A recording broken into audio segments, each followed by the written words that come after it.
Pressure पण पालकांकडून जास्त असते की नाही, तू इंजिनियरच आहे, तू डॉक्टरच हो, त्याच्यावर तुमचं काय मत आहे? प्रेशरच होते मुलं. नाही, ते बिलकुल बरोबर म्हणले तुम्ही की, आणि त्यामुळेच काय आहे, जे विद्यार्थी टोकाची भूमिका घेतात, आत्महत्येसारखे जे प्रकरण आपण ऐकतो, पालकांचं कसं आहे, ट्रायंगल बनलं पाहिजे, पालक, विद्यार्थी आणि शिक्षक. पालकांचं काम काय आहे की त्यांनी क्षमतेप्रमाणे मुलांना त्यांचे टार्गेट्स दिले पाहिजे.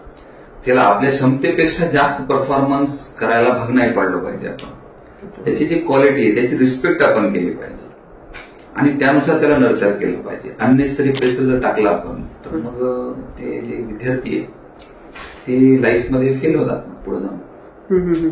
म्हणून ते पालकांचं कर्तव्य, शिक्षकांचं पण आहे. मी तेच म्हणलो ना, आपण सर्वांना एकाच फील्डमध्ये पाठवू शकत नाही, बरोबर नाही. आजकाल आपल्याकडे काय झालं, एक म्हणजे कॉपी पेस्ट सारखं झालेलं आहे. आमच्या शेजारचा मुलगा MBBS ला गेला, आमचाही मुलगा तिथे गेला पाहिजे. पण ठीक आहे ना, पण त्याची क्षमता तशी असली पाहिजे, नाहीतर अनवॉन्टेड प्रेशर क्रिएट होते आणि मग ते पुढे लाईफमध्ये फेल होते. म्हणून त्याची जी क्वालिटी आहे त्याची रिस्पेक्ट आपण केली पाहिजे.